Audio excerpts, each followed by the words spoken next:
이 이야기는 세상을 구하는 한 마리의 수탉에 관한 이야기입니다. 이 두 모녀가 집으로 돌아가는 길에 무엇을 먹을지 고민하다가 프라이드 치킨을 먹기로 결정하고 맛있게 먹기 위해 닭과 관련된 모든 요리를 먹기로 합니다. 하지만 이때 갑자기 지진이 발생하고 사람들은 두려움에 떨며 뿔뿔이 흩어져 도망칩니다. 이때 머리가 3개 달린 귀수가 도시 한가운데 나타나서 건물들을 무너뜨리며 잡아먹을 먹잇감을 찾습니다. 불운하게도 방금 전에 그 모녀가 귀수의 표적이 되고 맙니다. 이때 머리가 3개 달린 귀수가 곧바로 남자아이를 집어들고 어머니는 아무것도 할 수 없는 무력한 상태가 됩니다. 이때 남자아이가 귀수의 입속으로 떨어지려는 찰나에 한 줄기 빛이 휙 지나가며 순식간에 간발의 차이로 남자아이를 구출해냅니다. 이때 먹잇감이 보이지 않게 되자 높은 건물 위에 위풍당당한 수탉 한 마리가 서 있습니다.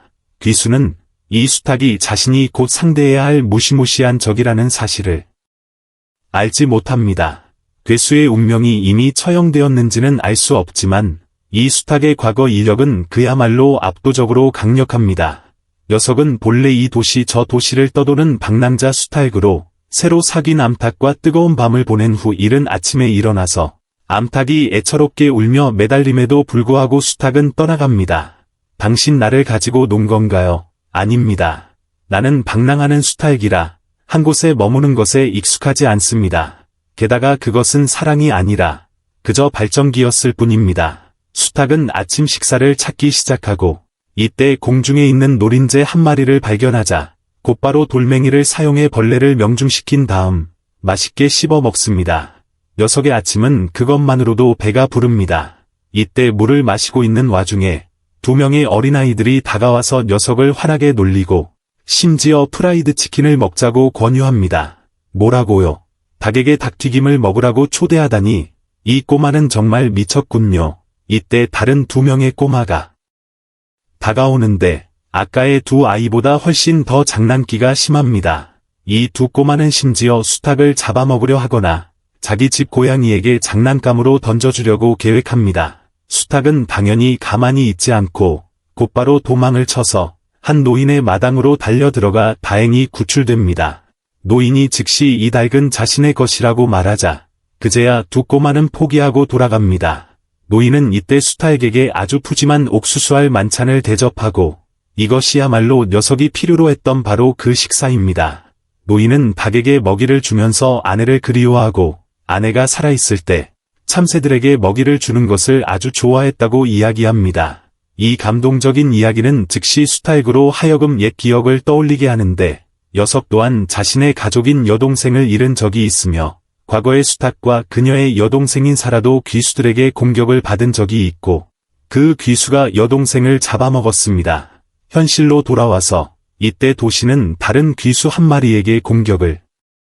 받고 있는데 이 귀수는 원래 인간이었지만 수많은 부정적인 생각들로 인해 귀수로 변해버린 것입니다. 이때 괴물이 아까 그 2 꼬마를 뒤쫓고 있을 때 마음씨 착한 노인이 곧바로 뛰어들어 아이들을 구출하려 하고 위급한 상황 속에서 밝은 힘을 폭발시켜 제때에 구출해내며 2 눈에는 엄청난 결의를 품고 내가 널 묵사발로 만들어버리겠다라고 말합니다. 말을 마친 후 녀석은 즉시 귀수를 향해 돌진하고 귀수가 무수히 많은 자동차를 집어 던져도 결코 수탉을 맞출 수가 없으며 수탉은 곧바로 주변을 빙글빙글 돌며 귀수를 혼란스럽게 만든 다음 위로 뛰어올라 귀수의 한쪽 눈을 쪼아버립니다. 적을 현기증 나게 만든 후 닭은 곧바로 엄청나게 거대한 소리로 비명을 내지르고 괴물의 머리가 폭발하여 그 자리에서 즉사하게 만듭니다. 이 노인은 닭의 기술을 보고는 깨닫게 되는데 그것은 공명파를 사용하는 기술이며 이 기술은 마치 텔레비전이나 영화에서 사람들이 목소리를 사용하여 유리를 깨뜨리는 것과 같습니다. 목소리의 주파수가 물체의 주파수와 일치할 때 공명이 발생하는데 이 닭의 공명력은 정말 너무나도 강력해서 거대한 괴물 하나를 통째로 폭발시킬 수 있을 정도입니다. 노인은 엄청나게 궁금해하며 저 닭은 대체 무엇이기에 저토록 강한 것인지 의문을 품고 수탉은 회상하는데 여동생이 괴물에게 잡아먹히던 그날 닭은 너무나도 분노한 나머지 이 기술을 폭발시켰던 것이며 수탉의 기술은 건물 한 채를 완전히 파괴할 수 있을 정도로 강력합니다. 회상 속에서 여동생을 잡아먹은 귀수는 목에 점이 하나 있었고 방금 쓰러뜨린 귀수를 확인해보니 그 점이 전혀 없었으며 그 후 닭은 노인과 두 아이와 함께 괴물의 시체가 있는 전쟁터를 청소합니다. 청소를 마친 후 닭은 조용히 떠나갔고 녀석은 영상 초반에 등장했던 암탉이 있는 곳으로 돌아가는데 여자를 슬프게 울게 만드는 것은 수탉의 스타일이 아니기 때문에 수탉이 다시 돌아간 것입니다. 하지만 현실은 녀석을 다시 한번 슬프게 만들었는데 암탉이 다른 사람과 즐겁게 지내고 있는 모습을 보았기 때문이며 수탉은 어쩔 수 없이 아무런 미련 없이 떠나야만 했고 녀석은 새로운 도시로 이동하기로 결정합니다. 이화는 새로운 도시와 함께 시작되며 닭은 해변가를 서성거리다가 해산물을 사냥하는 해녀 여성들과 함께 동행하게 되었고 녀석은 그저 해산물을 지키고 앉아있기만 하면 되었으며 해산물 양동이가 가득 차자 여성들은 녀석에게 성게 한 마리를 보상으로 줍니다. 수탉은 처음에는 두려워했지만 한번 맛을 보자 그 풍미가 녀석을 압도했고 그 맛은 마치 100마리의 지렁이와 100마리의 노린재가 한데 어우러진 것과 같았으며 지금까지 이렇게 맛있고 만족스러운 음식은 없었습니다. 장면이 전환되어 병아리를 팔고 있는 한 남자의 장소가 나타나고 귀여운 병아리 한 마리가 병아리를 파는 남자를 아빠라고 부르며 그가 열심히 일한다고 응원까지 해주지만 결과적으로 다른 닭 무리에게 흠씬 두들겨 맞게 됩니다. 병아리 판매상 아저씨는 그 후 길거리에서 닭을 판다는 이유로 경찰에게 경고를 받아 더 이상 닭을 팔 수 없게 되지만 비록 얼굴은 호감형이 아닐지라도 닭 파는 아저씨는 사실 좋은 사람이라 항상 닭들에게 먹이를 충분히 주며 그 작은 병아리가 무리 속 형제자매들에게 괴롭힘을 당한다는 것을 알기에 특별히 더 예뻐합니다. 그날 밤 병아리는 닭 파는 아저씨와 함께 텔레비전을 보다가 아저씨의 등 뒤에 아주 멋진 잉어가 등용문을 오르는 문신이 있는 것을 보게 되고 텔레비전에 나오는 야쿠자 배우와 너무 닮았다며 아저씨에게 자기 등에도 문신을 하나 새겨달라고 조릅니다. 닭 파는 아저씨는 깜짝 놀라며 알고 보니 닭도 조폭 조직에 들어가고 싶었던 거냐고 묻고는 아저씨가 곧바로 잉크펜을 사용해 닭의 등에 인이라는 두 글자를 그려주면서 세상을 살아가려면 인이를 알아야 한다고 말해주고 병아리는 이 새로운 문신에 엄청나게 행복해합니다. 하지만 닭 파는 아저씨는 이제 정말로 진짜 골칫거리에 직면하게 되는데 어느 날 그가 흠씬 두들겨 맞은 처참한 몰골로 돌아오고 왜냐하면 야쿠자 조직에서는 매달 회비를 내야 하는데 닭 파는 아저씨는 회비를 낼 돈이 없어서 무참하게 구타를 당한 것입니다. 이때 그의 절친한 친구가 한 가지 계획을 짜주는데 그것은 이제 닭 파는 아저씨가 절친이 직접 설립한 청소회사에서 일하게 될 것이며 그러면 조직에 낼 돈이 충분해질 텐데 단지 절친을 위해 보증 서명만 해주면 된다는 조건이었습니다. 닭 파는 아저씨는 절친이 자신에게 잘해준다고 생각하여 그대로 따랐지만 며칠 뒤 그 절친 놈이 10,000엔이라는 돈을 가지고 도망쳐 버릴 줄은 몰랐고 결과적으로 이제 닭 파는 아저씨의 그 보증 서명이 바로 그를 공경에 빠뜨리는 원인이 되고 맙니다. 이제 닭 파는 아저씨는 그 절친이 훔쳐간 10,000,000엔을 대신 갚아야만 하고 가장 힘든 상황에서 가장 친한 친구에게 사기를 당하자 닭 파는 아저씨는 어릴 적부터 지금까지 겪었던 자신의 힘들었던 처지를 떠올리며 이때 닭 파는 아저씨의 분노가 곧바로 폭발하여 그를 귀수로 변하게 만들고 병아리는 무슨 일이 일어난 건지 이해하지 못한 채 곧장 우리에서 뛰쳐나와 아빠가 난동을 부리는 것을 막으려 합니다. 한편 그 반대편에서 수탉은 사람들이 성게를 먹는 모습을 탐욕스럽게 훔쳐보고 있다가 갑자기 폭발이 일어나는 것을 보고 수탉은 즉시 상황을 살피러 빠르게 나섭니다. 닭 파는 아저씨가 이제 구제할 수 없는 괴물로 변해버린 것을 보고 녀석은 또다시 절초인 비명 지르기를 사용하여 즉시 닭 파는 아저씨의 목숨을 앗아갑니다. 병아리가 수탉에게 왜 자신이 아빠처럼 따르는 닭 파는 아저씨를 죽였냐며 원망하고 있을 때 이때 뒤돌아보니 닭 파는 아저씨가 여전히 살아있는 것을 보게 되고 수탉은 엄청나게 놀라는데 이것은 매우 드물게 일어나는 일로 본래 사람이 그렇게 귀수로 변하게 되면 그들은 육체와 영혼을 모두 잠식당하기 마련이지만 아마도 영혼 속에 항상 병아리를 기억하고 있었기 때문에 닭 파는 아저씨가 완전히 귀수로 변하지 않았던 것 같습니다. 병아리는 이제서야 깨닫게 되는데 역시나 수탉은 자신의 아빠를 죽이려 했던 것이 아니라 그를 구해준 것이었고 수탉은 정말로 인의가 있는 자라 여겨 그로부터 병아리는 자신이 마음속으로 존경하게 된 수탉을 따라가기로 결심합니다. 닭 파는 아저씨는 병아리의 눈에 담긴 결의를 보고는 마음이 이끄는 대로 떠나라고 응원해주지만 수탉은 어린아이들을 아주 싫어하여 수탉이 일부러 쫓아내려 해도 병아리는 계속해서 끈질기게 뒤를 졸졸 따라옵니다. 이때 또 다른 괴물이 나타나고 수탉은 다시 한번 나서서 맞서 싸우지만 매번 쓰러뜨릴 때마다 괴물이 아주 빠르게 부활하는데 그 괴물은 자신의 내장이 꼬리에 있기 때문에 기세등등해져서 수탉이 결코 그곳까지 공격하지 못할 것이라고 생각합니다. 그러나 수탉은 울음소리의 힘을 괴물의 몸 전체에 사용하여 녀석을 빈사 상태로 만들었고 이때 근처에 있는 약한 병아리가 저항할 힘이 없는 것을 보고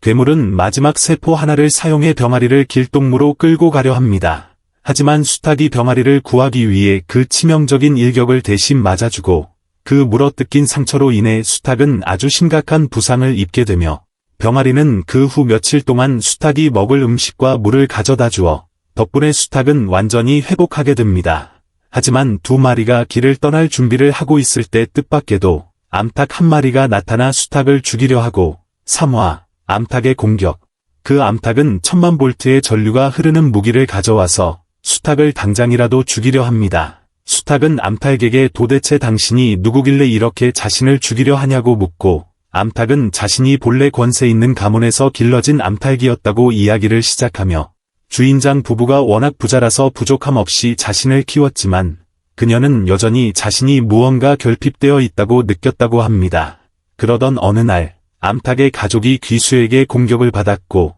이때 수탉이 갑자기 나타나서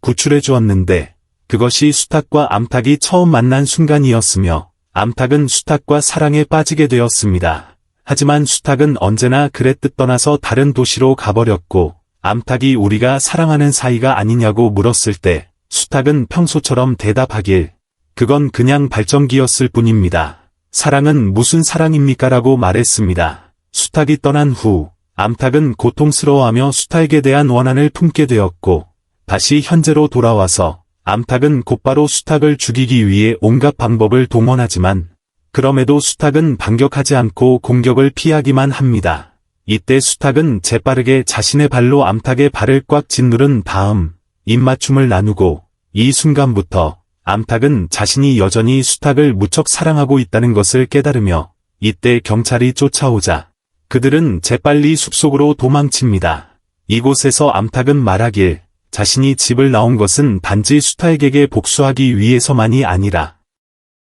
전 세계의 귀수들을 없애기 위함이기도 하며 그녀는 귀수들이 자신의 친구들을 너무 많이 죽였다는 것을 깨달았다고 하지만 수탉은 전혀 흥미를 보이지 않습니다. 수탉은 오로지 목에 점이 있는 귀수 한 마리를 찾는 데에만 관심이 있고 암탉은 자신이 목에 점이 있는 그 귀수를 본 적이 있다고 말하며 지난 몇 년 동안 전 세계적으로 800마리의 귀수가 보고되었는데 본래 초창기의 귀수들은 지능이 낮은 종족일 뿐이었지만 점차 서로 다른 버전의 귀수들이 나타나서 인간에게 해를 끼치는 종이 있는가 하면 인간에게 해를 끼치지 않는 종도 있고 심지어 인간을 돕는 부류의 귀수도 있으며 수탉이 찾고 있는 귀수는 엄청나게 특별한 부류의 귀수라고 합니다. 그 녀석은 하얀색의 4개의 뿔을 가지고 있고 단 한 마리만 기록된 유일하고 특별한 귀수이며 여성 역시 목에 점이 하나 있고 팔에서 불닭의 힘을 뿜어낼 수 있는데 수탉이 보기에는 그 귀수가 공격할 때의 팔 모양이 자신의 여동생과 너무나도 닮았습니다. 4개의 뿔을 가진 귀수의 다음 목적지는 도쿄이고 닭 일행은 곧바로 길을 떠나 한 온천을 지나가게 되어 셋은 엄청나게 상쾌하게 목욕을 하고 이곳에서 수탉은 또한 이야기를 꺼냅니다. 수탉 자신에게만 힘이 있는 것이 아니라 과거의 수탉의 여동생도 너무 두려울 때면 무의식적으로 불덩어리를 내뿜곤 했으며 이것은 수탉의 여동생을 잡아먹은 4개의 뿔을 가진 귀수의 팔에서 나오는 능력과 연관이 있을 가능성이 매우 높고 이때 두 마리가 대화에 푹 빠져 있는 동안 병아리가 어떤 생물체에게 납치당해 숲속 깊은 곳으로 끌려가 버립니다. 제4화 구덩이를 파는 귀수로부터 마을 사람들을 구출하는 전투. 황량한 산악지대에 눈부신 석양이 지고 있습니다. 이어서 수탉 케이지와 암탉 엘리자베스가 어두운 숲속을 황급히 달려갑니다. 케이지는 눈을 감고 미간을 찌푸리며 공기 냄새를 맡습니다. 병아리 피오코가 보이지 않자 케이지는 예민한 후각을 사용하여 피오코의 행방을 찾고 있으며 그는 피오코를 위협하고 납치해 간 다른 육식 동물의 흔적을 알아차립니다. 저편에서는 알고 보니 고양이 한 마리가 피오코를 물고 가버린 것이었고 피오코는 붙잡힌 와중에도 재빨리 뛰어내려 하수구 파이프 안으로 황급히 숨었으며 밖에서는 고양이가 여전히 이빨을 드러내고 으르렁거리며 피오코를 밖으로 끌어내려 하고 다행히 케이지가 도착하여 살기등등한 얼굴로 당장이라도 전투에 뛰어들 준비를 합니다. 거기서라. 이 도둑 고양이야. 얌전히 그 병아리를 우리에게 돌려줘라. 하지만 고양이는 엄청나게 사나운 모습으로 대답하길 이건 내 사냥감이다. 절대 넘겨주지 않겠다라고 말하며 케이지는 피오코를 구하기 위해 무력을 사용하기로 결심합니다. 하지만 이때 뜻밖의 아기 고양이 무리가 멀리서부터 어미 고양이가 있는 곳으로 옹기종기 달려오고 어미 고양이는 안색이 변하며 슬픈 얼굴로 새끼들을 안고서 엄마가 집 밖으로 나오면 안 된다고 말했잖니라고 말하며 케이지와 엘리자베스는 그제야 이해하게 되는데 알고 보니 배고픈 새끼들을 먹이기 위해 피오코를 잡아온 것이었고 어미 고양이는 지난 10일 동안 새끼들에게 제대로 된 식사를 주지 못했으며 어미와 새끼들 모두 굶주리고 지쳐있는 상태라 어미 고양이의 처지에 깊이 공감한 엘리자베스가 다가가 도움을 제안합니다. 그녀는 새끼들이 먹을 수 있도록 즉석에서 알을 낳아주는데 무정란이라 생명의 씨앗이 없는 계란이었으며 아기 고양이들은 이때 다 같이 모여들어 맛있게 먹기 시작하고 솔직히 여기까지 보니 저도 제가 도대체 뭘 보고 있는 건지 모르겠지만 그래도 다음 부분을 계속 지켜봐 주시길 바라며 다음 부분은 더욱더 어이가 없으니까요. 어미 고양이는 눈물을 글썽이며 도와준 엘리자베스에게 감사를 표합니다. 이때 엘리자베스는 의문을 품는데 어미 고양이의 모습이 길고양이 같지 않고 원래 목걸이를 한 집고양이인데 어째서 굶주리고 있는 것인지 묻습니다. 이때 어미 고양이는 그들에게 담장 아래의 광경을 보여주는데 수백 명의 마을 사람들이 미친 듯이 땅을 파고 있으며 모두가 마음을 조종당하여 마치 좀비처럼 광기 어린 모습으로 삽을 들고 구덩이를 파고 있습니다. 어미 고양이의 주인도 마찬가지로 그들에게는 신경도 쓰지 않고 오로지 땅을 파는 일에만 몰두하고 있으며 어미 고양이는 지난 10일 동안 정체불명의 괴물이 마을을 장악하여 마을 사람들에게 잠도 자지 못하고 쉬지도 못한 채 구덩이를 파도록 강요했다고 이야기합니다. 장면이 창고로 전환되고 아이들 한 무리가 창고에 갇혀 있는데 너무 오랫동안 굶주린 탓에 죽음에 굴복하지 않으려는 아이들은 커다란 나무 막대기를 지렛대로 삼아 문을 부수고 밖으로 나가기로 결심하며 결과적으로 문지기를 쓰러뜨리는 데 성공하고 문을 부수는 소리는 즉시 케이지와 엘리자베스의 주의를 끌게 되어 닭 일행은 재빨리 아이들이 있는 곳으로 다가가 다행히 위급한 상황 속에서 아이들을 구출해냅니다. 이때 아이들과 대화하기 위해 엘리자베스는 스마트폰 자판을 두드린 다음 휴대폰이 읽어주도록 만들고 덕분에 사람과 닭이 서로 소통할 수 있게 되며 너무 오래 굶주렸기 때문에 무리는 캄캄한 밤 숲속을 가로질러 빨간 옷을 입은 소년의 집을 향해 목숨을 걸고 빠르게 도망치는데 이곳이 현재 일행에게 가장 안전한 장소입니다. 소년은 라면 봉지들을 뒤져서 찾아낸 후 즉시 친구들과 고양이 무리를 위해 김이 모락모락 나는 따뜻한 라면을 끓여주며 이것은 며칠 동안 굶주렸던 아이들에게 필시 첫 번째로 맛있는 식사일 것입니다. 그 후 우리는 또한 빨간 옷을 입은 소년의 사정을 알게 되는데 알고 보니 소년의 어머니는 일찍 돌아가셨고 그가 이렇게 자립심이 강한 이유는 어릴 때부터 모든 일을 스스로 해야 했기 때문이며 이때 엘리자베스는 자신이 일본 전역에 나타나는 악귀들을 찾아내어 물리치고 있다고 말합니다. 이곳에 나타난 괴물 역시 악귀 중 하나일 가능성이 높습니다. 하지만 케이지는 오로지 자신의 여동생을 죽인 4개의 뿔을 가진 귀수에게만 관심이 있어서 소년이 그 괴물이 뿔을 많이 가지고 있지는 않았다고 말하자 케이지는 획 고개를 돌리며 더 이상 관심조차 없다는 태도를 보이고 엘리자베스 혼자 귀수를 처치하러 가도록 내버려두자 엘리자베스는 이를 보고 그 무심함에 엄청나게 화를 내며 케이지를 꾸짖습니다. 하지만 이때 뜻밖의 눈부신 금빛 후광이 케이지의 몸 위로 쏟아져 내리고 그 즉시 케이지는 안색이 확 변하며 하필 가장 최악의 타이밍에 그분이 오셨다. 발전기의 제왕이 강림하셨다라고 말하며 이 강렬한 자연의 충동은 1년에 한두 번만 나를 쓰러뜨리는데 케이지 내면에 있는 유격의 짐승이 갑작스럽게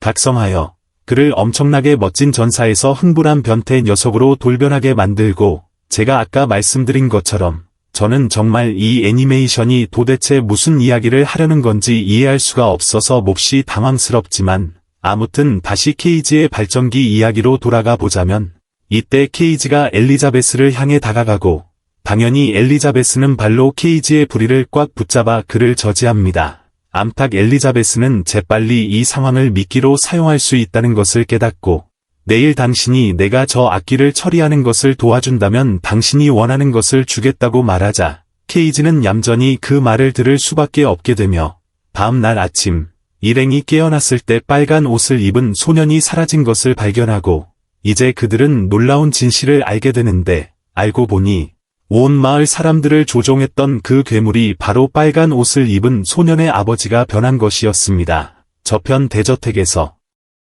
빨간 옷을 입은 소년은 괴물이 있는 곳을 찾아가서 소년은 권총을 꺼내어 거인에게 정면으로 겨누고 덜덜 떨며 우리 아빠를 돌려줘라고 외치자 괴물은 이때 가슴 한가운데에 있는 지퍼를 반쯤 열어 그 안에 있는 소년 아버지의 초췌한 얼굴을 드러냅니다. 소년은 이때 아버지를 만류하지만 아버지는 여전히 들으려 하지 않고 과거를 회상해보면 아버지는 부자가 되기를 탐닉하는 자였으나 열심히 일하지는 않았고 그는 도박이 자신을 큰 부자로 만들어줄 것이라 생각했지만 결과적으로는 매번 지기만 해서 결국 500만 엔이 넘는 빚을 지게 만들었으며 아들에게 도박벽 때문에 꾸중을 들어도 아버지는 여전히 포기하려 하지 않았고 어느 어두운 밤 숲속에서 아버지는 발을 헛디뎌 작은 흙구덩이에 빠지게 되었고 그곳에서 옛날 금화와 지도 두루마리가 들어있는 나무 상자를 발견하게 됩니다. 아버지는 지도를 스스로 해독하며 극도로 흥분하였고 보물을 찾아서 단숨에 부자가 될 수 있다고 생각했습니다. 그는 곧바로 곡괭이와 삽을 짊어지고 숲으로 나가 밤낮을 가리지 않고 땅을 팠습니다. 하지만 꼬박 1년 동안 팠음에도 아무런 성과가 없었고 결과적으로 그러한 부정적인 생각들이 그를 귀수로 변하게 만들었던 것입니다. 다시 현재로 돌아와서 아버지는 아들의 말을 듣지 않고 여전히 자신의 뜻대로 행동하기로 결심하며 귀수가 날뛰기 시작하도록 내버려 두는데 이때 엘리자베스와 케이지가 나타나 빨간 옷을 입은 소년을 위기에서 구해내고 눈앞에 귀수를 본 케이지는 입꼬리를 씩 올리며 도발합니다. 괴물은 모욕감을 느꼈고 이마에 있던 지퍼가 활짝 열리면서 최면을 거는 눈알 하나가 드러납니다. 케이지와 엘리자베스는 제때에 피했지만 병아리 피요코는 이 기괴한 빛의 최면을 당하여 땅에 얼굴을 박은 채 끊임없이 쪼아대기 시작하고 이때 엘리자베스가 달려들어 전기 충격봉으로 괴물을 기습하지만 전류가 너무 약했으며 케이지는 이를 보고 곧장 뛰어들어 절초인 울음소리 공격을 사용하지만 귀수가 너무 빨라서 피할 수 있었고 심지어 녀석은 몸에 있는 지퍼들을 열어 거대한 입들을 만들어내면서 공격과 방어를 동시에 수행하여 상대하기가 엄청나게 까다로웠습니다. 이때 엘리자베스는 자신의 전력이 부족하다면 고압 전봇대에서 전력을 빌려오겠다는 아이디어를 떠올리고 엘리자베스와 케이지는 재빨리 괴물을 고압 전봇대가 있는 곳으로 유인하여 충분히 가까워졌을 때 엘리자베스가 곧장 전력망에 연결된 케이블을 잡아당긴 후 귀수의 등 뒤로 돌아가 고압 전류를 사용해 녀석을 감전시켜 마비시키며 바로 그때 기회가 생기자 케이지가 아래로 몸을 날리며 벼락 같은 울음소리 일격을 날려 겉껍질을 박살내고 귀수를 처치합니다. 그리고 귀수가 죽은 후에는 마을 사람들을 다시 정상으로 되돌리는 데 성공하며 괴물이 막 처치되자마자 케이지는 곧바로 엘리자베스가 있는 곳으로 달려가 아까 했던 약속을 이행하라고 넌지시 일깨워주지만 하지만 엘리자베스는 오히려 역정을 내며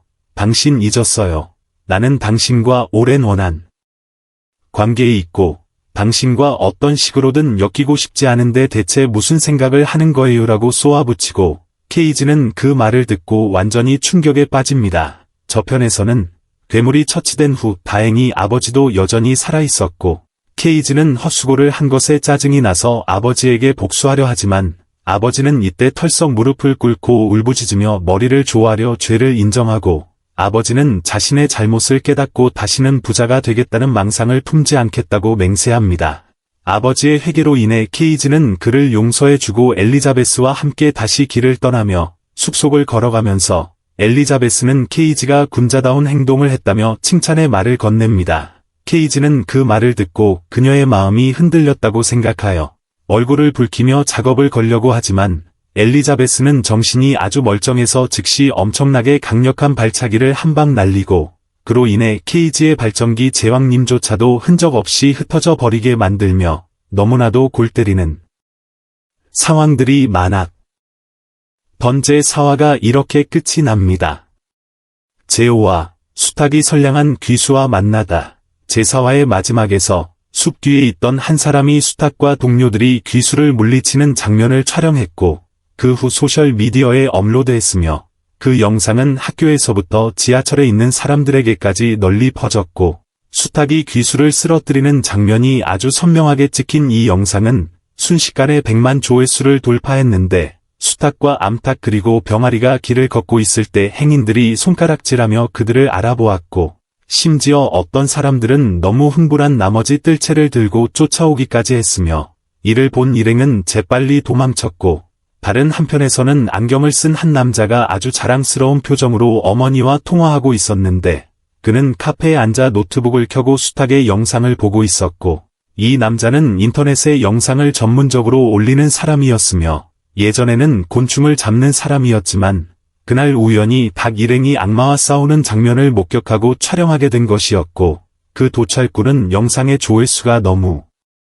높게 나오자 계속해서 촬영하기 위해 자전거를 타고 큰 댐이 있는 도시까지 닭 무리의 흔적을 쫓아왔으며 그가 노트북을 보고 있을 때 뜰채를 든 청년 무리가 닭 무리를 발견했고 그들은 닭 무리를 벽 구석으로 몰아넣었으며 막다른 길에 다다른 수탉은 즉시 병아리를 업고 암탉에게 지붕 위로 뛰어올라 도망치라고 신호를 보냈고 그때 암탉은 인터넷에서 조회수가 계속 오르는 것을 확인했으며 이를 본 암탉은 수탉에게 인간들의 위험성을 경고하며 숨을 곳을 찾자고 제안했지만 수탉은 전혀 개의치 않는 태도를 보였고 결코 도망치거나 굽실거리고 싶어 하지 않았으며 여자에게 지시를 받는다는 사실에 모욕감을 느꼈고 이 말다툼으로 인해 닭 무리는 공식적으로 각자의 길을 가게 되었으며 수탉의 오만한 성격은 예전과 다를 바 없었고 길을 가다가 딱히 할 일이 없던 수탉은 한 파친코 가게를 지나가게 되었는데 짤랑거리는 기계 소리가 수탉의 시선을 사로잡았고 수탉은 뾰족한 귀를 가진 한 남자가 파친코 기계를 하는 것을 관찰하며 게임의 규칙을 어렴풋이 이해하게 되었는데 타이밍에 맞게 눌러서 똑같은 것 3개가 나오면 당첨되어 돈을 받는다는 것을 알았고 이때 갑자기 통역 없이도 그에게 직접 의사를 전달하는 목소리가 수탉의 머릿속에 울려 퍼졌으며 알고 보니 파친코 기계를 하던 바로 그 남자가 텔레파시로 자신과 소통한 것이었고 수탉은 경계심에 가득 차 눈을 가늘게 떴으나 그때 고개를 돌린 남자는 전혀 사나워 보이지 않았고 자신이 귀수라는 정체를 인정하며 이름이 모리오라고 밝혔는데 하지만 수탉이 지금까지 만났던 광기 어리고 흉포한 모든 악마들과는 달리 모리오는 아주 온화한 악마였고 평범한 사람과 같은 취미를 가지고 있으며 그 누구도 해칠 의도가 전혀 없이 인간들과 조화롭게 살고 있었고 이때 모리오는 수탉에게 파친코 기계를 한번 해보라고 권했고 수탉은 아주 예리한 시력 덕분에 연속으로 7이라는 숫자 3개를 맞췄으며 둘은 아주 많은 상금을 타게 되었고 그때 가게 매니저가 다가와서 반려동물을 데리고 들어오면 안 된다고 주의를 주었는데 수탉이 모리오의 반려동물인 줄 알았던 것이고 그 후 모리오는 두툼한 돈다발을 들고 수탉과 함께 밖으로 나왔으며 처음에 모리오는 우연히 주운 돈으로 게임을 한 것이라 당첨금을 돌려주고 싶어 미안해했지만 그러나 돈을 본 수탉은 즉시 자신이 제일 좋아하는 음식을 떠올렸고 교묘한 말솜씨로 모리오를 구슬려 자신에게 성게를 사주도록 유도했으며 슈퍼마켓 주차장에서 모리오는 90% 할인된 성게 한 팩을 샀고 수탉은 맛있는 음식을 먹게 되었다는 생각에 행복의 눈물을 흘렸으나 90% 할인된 상품이 더 이상 맛있지 않다는 것을 수탉이 어찌 알았겠으며 기대에 차서 한 입 먹어보았지만 성게의 맛이 너무 끔찍해서 수탉의 얼굴은 잔뜩 찌푸려졌고 곧바로 뱉어버렸으며 자신이 그렇게나 좋아하고 정말 맛있을 거라고 상상했던 음식이 어째서 이토록 끔찍한 맛이 나는지 수탉은 크게 실망하며 소리를 지르더니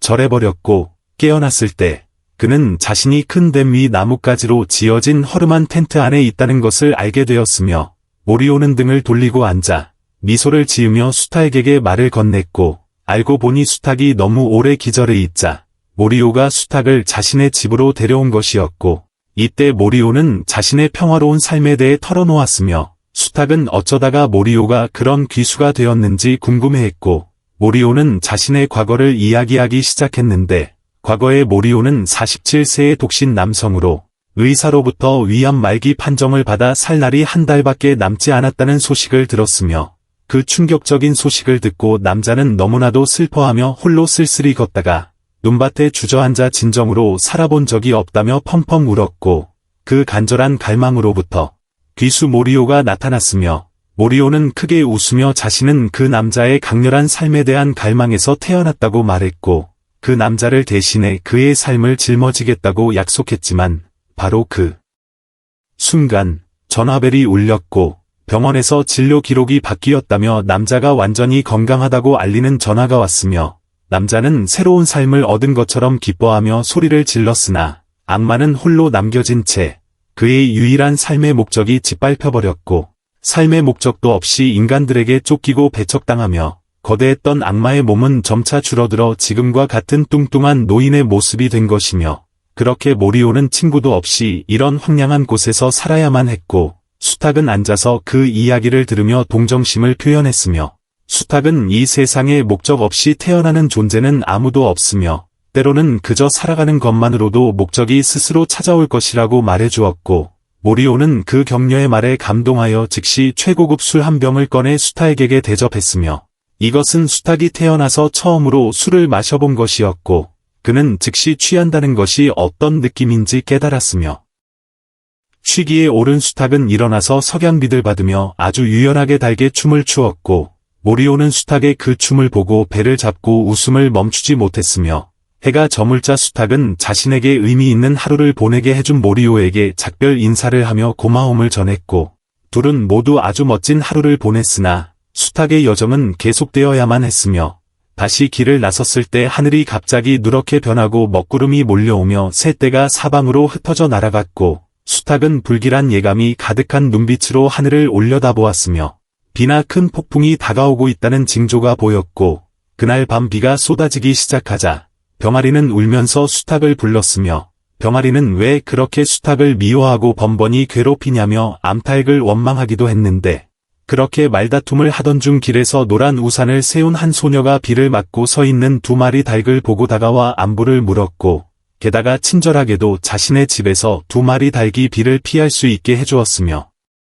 소녀의 집에 도착한 후 그들은 소녀가 아주 가난한 집에서 할아버지와 함께 살며 어려운 형편에 처해 있다는 것을 알게 되었고 소녀가 할아버지에게 약을 가져다주는 모습을 보았으며 이때 암탉은 휴대전화를 사용하여 자신들을 도와주고 비를 피할 곳을 내어준 소녀에게 감사 인사를 전했고 암탉이 휴대전화로 할아버지와 손녀 두 사람과 대화를 나누자 암탉이 말을 할 수 있다는 사실을 알게 된 소녀는 너무나도 깜짝 놀랐으나 소녀 역시 마음씨가 고와 암탉과 친구처럼 이야기를 나누었고 소녀는 아주 철이 일찍 들고 효심이 깊으며 끈기 있고 말도 잘 듣는 아이였고 그토록 어려운 환경 속에서도 아프신 할아버지의 상황을 보며 미래의 의사가 되겠다는 꿈을 키우고 있었으며 그 무렵 암탉은 휴대전화로 정보를 확인하다가 날씨가 나쁘다는 뉴스와 집 근처 강 때문에 홍수 경보가 내려진 것을 보았으나 소녀의 할아버지는 평생을 이곳에 살면서 어떤 재난도 본 적이 없으니 곧 비가 그칠지도 모른다며 안일한 태도를 보였고 그들이 잠을 자고 있던 한밤중에 갑자기 휴대전화에서 대피 경보음이 요란하게 울리기 시작했으며 강물이 거세게 차오르고 있었고 그때 누군가가 집 문을 세게 두드리며 소녀를 부르더니 지금 엄청난 홍수가 나서 물이 밀려오고 있으니 당장 대피해야 한다고 소리쳤으며 소녀는 즉시 비옷을 걸치고 할아버지를 휠체어에 태운 뒤 폭우 속에서 서둘러 대피했고 그러다 높은 계단 한 곳에 이르렀을 때 갑자기 휠체어가 턱에 걸려 멈춰버렸고 소녀와 암탉의 힘으로는 할아버지를 밀어서 지나가게 할 수 없었으며 병아리는 암탉이 애쓰는 모습과 아무런 조건 없이 사람을 구하려는 암탉의 결의를 지켜보다가 그 의미를 깨달았고 암탉이 진정으로 좋은 사람이며 그녀야말로 인이라는 두 글자의 화신임을 알게 되었으며 이에 병아리도 재빨리 도움의 손길을 내밀며 굳은 결의로 눈을 빛낸 채 온몸에 힘을 주고 바퀴를 밀었고 마침내 휠체어가 구덩이를 넘어 할아버지와 손녀는 무사히 대피소 안으로 피신할 수 있었으며 병아리의 힘은 과연 엄청나게 강력했고 병아리 덕분에 그들이 그렇게 휠체어를 성공적으로 밀 수 있었으며 제오와의 마지막 부분에서 다시 귀수 모리오가 서 있는 언덕으로 장면이 전환되었고 억수같이 쏟아지는 비에 땅이 흔들리고 있었으며 모리오는 거대한 댐이 물의 하중을 이기지 못해 금이 가고 있는 것을 보았고 댐이 터지기 일보 직전이라 그 물이 아래에 있는 마을을 싹 쓸어버릴 위기였는데 제육화는 틀림없이 아주 극적일 것이며 귀수 모리오와 수탉이 어떻게 댐이 붕괴되는 것을 막아낼지 무척이나 궁금해진다. 제4화 닭 일행과 귀수가 홍수로부터 인간을 구출하는 여정. 제4화의 도입부는 이보쿠라라는 남자가 빈틈없이 우비를 입고 후드를 쓴 채 닭 무리를 찾기 위해 낑낑거리며 자전거를 페달링하는 장면으로 시작되는데 그가 이렇게 결의에 찬 이유는 3개월 전에 회상으로 거슬러 올라가며 이보쿠라는 한 사무실에서 일하고 있었지만 부장과 동료들에게 심한 욕설을 들으며 질책을 받았고 사람들은 그를 경멸하며 밥벌레라고 불렀으며 회사의 기생충 같은 끔찍한 말들을 사용하여 그를 꾸짖었는데 그런 욕설들 앞에서 이 남자는 유명한 뷰튜버가 되겠다는 목표를 세웠고 자신을 경멸했던 자들이 똑똑히 보고 자신에게 감탄하게 만들겠다고 다짐했으며 다시 현재로 돌아와서 이보쿠라는 유명해져서 자신을 무시했던 자들에게 복수하기 위해 재빨리 자전거를 타고 닭 무리를 찾아 나선 것이고 다른 한편 금이 가고 곳도시로 물이 넘쳐오를 것 같은 댐에서 모리오는 그 광경을 보자마자 온 힘을 쥐어짜 거대하게 변신했으며 또 다른 한편 대피소에서는 수많은 사람들이 잔뜩 웅크려 모여 있었고 그 중에는 미스즈와 할아버지 그리고 엘리자베스와 피우코도 있었는데 그들이 안전해진 줄 알았으나 어떤 사람이 긴급하게 뛰어들어와 강수량이 너무 많아 댐이 붕괴될 위험에 처해 있다고 알렸고 사람들은 만약 댐이 무너지면 이곳에 남아있는 것이 죽음을 의미했기에 극도의 공포에 빠졌으며 댐이 무너지려는 원인에 대해 일부 사람들은 몇몇 건설업자가 자재를 빼돌렸기 때문이라고 말했고 그들은 몹시 분노했지만 어찌할 바를 몰랐으며 이때 엘리자베스는 참사를 막기 위해 댐으로 향하기로 결심하고 자리를 떠났고 병아리 피우코도 따라가겠다고 떼를 썼으며 밖에서는 이보쿠라가 미친 듯이 자전거를 페달링하고 있었는데 참으로 우연하게도 빗속을 달리고 있는 암탉 엘리자베스와 마주쳤고 그는 그 닭이 어디로 가는지 알아보기 위해 뒤쫓기로 결정하며 내친 김에 영상도 찍을 수 있을지 생각했으며 이때 암탉이 붕괴 직전에 댐에 도착했을 때 거대해진 귀수 모리오가 댐이 무너지지 않도록 자신의 몸을 던져 막고 있는 것을 보았고 그곳까지 쫓아온 이보쿠라는 당연히 이 기회를 놓칠 수 없어 즉시 카메라를 들고 촬영하며 생방송을 시작했으며 대피소에 있던 사람들은 휴대전화를 대형 텔레비전 화면에 연결했고 거대한 악마가 자신의 몸으로 댐이 무너지는 것을 막고 있는 모습을 보고 사람들은 큰 충격을 받았는데 처음에는 그 악마가 댐을 부수고 있다고 생각했지만 나중에 자세히 살펴보고는 그 악마가 물줄기를 버텨내며 댐이 무너지는 것을 막기 위해 온몸을 바치고 있다는 것을 깨달았고 군중들은 그 악마를 위해 기도하고 응원하기 시작했으며 엘리자베스도 귀수 모리오의 행동을 보며 점차 귀수에 대해 더 호의적인 시각을 가지게 되었고 과연 저렇게 인간을 보호하는 좋은 귀수도 있다는 것을 알게 되었으며 이보쿠라 역시 귀수가 인간을 구하기 위해 저토록 숭고한 희생을 한다는 사실을 보며 갑자기 양심을 각성했고 그는 과거에 자신이 공경에 처한 많은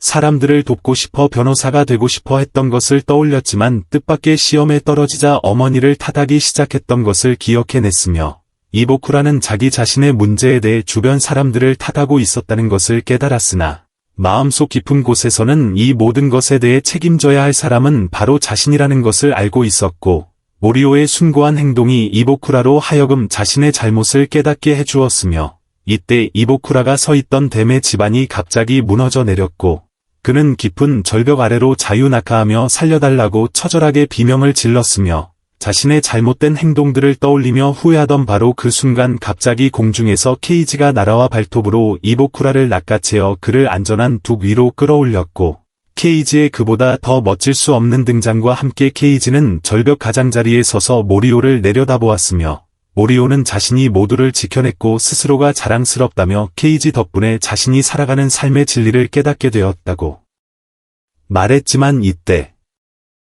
댐에서 쩍쩍 갈라지는 소리가 나며 곧 무너질 조짐을 보였고, 모리오는 온 힘을 다해 댐을 붙잡으려 했으나 실패했으며, 댐의 벽이 완전히 산산조각 나면서 거대한 물살이 쏟아져 나와 모리오를 휩쓸고 지나갔고, 수탉 케이지는 이제 자신이 나서야 할 때라는 것을 알고 재빨리 극한의 속도를 내어 거세게 흐르는 물살을 뒤쫓아 뛰어넘었으며, 수탉은 즉시 둑 위에 선 후 자신의 울음소리 능력을 사용하여 옆에 있는 산벽을 향해 정면으로 에너지를 쏘아 올렸고, 그들을 구하기 위해 애쓰는 닭의 모습을 본 군중들은 환호하며 두 손을 모아 기도했으며, 에너지 광선이 큰 산의 한쪽을 잘라내어 작은 돌무더기로 만들어 물살을 막아내도록 쌓이게 했으나, 거대한 물살이 너무 커서 케이지가 만든 댐을 산산조각 내버렸고, 케이지는 이때 더 큰 바위를 노려야 한다고 결심하며 앞에 있는 단단한 산을 선택했고, 바위 덩어리가 끊어지며 협곡 아래로 곧장 떨어졌지만 뜻밖에도 그 거대한 바위가 틈새에 끼어버려 아래로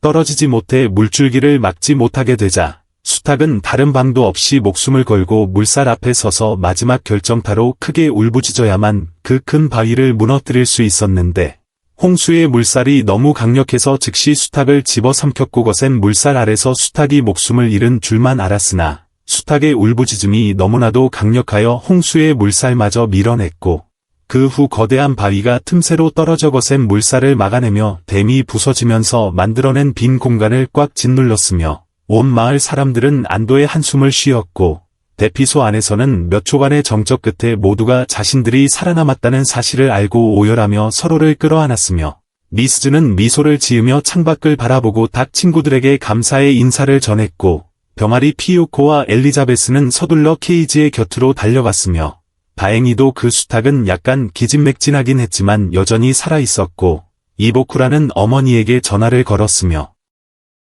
그는 평온한 미소를 지으며 인터넷상의 헛된 명성을 버리고 현실 세계로 나아가 자신을 단련하기로 결심했고, 케이지가 정신을 차리고 떠날 준비를 하자, 엘리자베스는 케이지를 따라가며 그가 댐으로 돌아와 그들을 구한 진짜 이유를 물었으며, 1시간 전에 회상에서 케이지는 길을 떠나던 중 댐에서 느껴지는 진동을 감지하고 즉시 고개를 돌려 사람들을 구하러 달려갔던 것이었지만, 좋은 일을 했음에도 불구하고 케이지는 여전히 무심한 척하며 그저 지나가는 길이라서 구했을 뿐이라고 말했고, 엘리자베스는 케이지가 좋은 사람이지만 항상 자신의 선행과 좋은 목적에 대해 거짓말을 한다는 것을 깨달았으며, 모리오 쪽에서는 모리오가 수면 위로 둥둥 떠올랐는데 몸은 이미 평범한 사람의 크기로 쪼그라들어 있었고, 그는 깨어나서 자신이 아직 죽지 않았음을 알고 행복하게 크게 웃었으며, 모리오는 곧바로 수탉이 있는 곳을 내려다보며 닭 일행에게 작별 인사를 건네고 머지않은 어느 날 다시 만나 예전처럼 함께 술을 마시고 즐겁게 놀자고 약속했는데, 제6화의 마지막 부분에서 한 가지 예기치 않은 사건이 발생하여 아주 기이한 여자가 모리오의 뒤에 나타났고, 그 정체불명의 여자는 단 한마디의 말도 없이 손가락 하나를 들어 올리더니 날카로운 손톱을 모리오의 이마 정중앙에 곧장 꽂아 넣었으며, 모리오는 뒤로 쓰러지며 목숨을 잃었는데, 도대체 그 여자가 누구길래 이토록 잔인하게 손을 쓴 것인지 다음 화를 함께 기다려보자.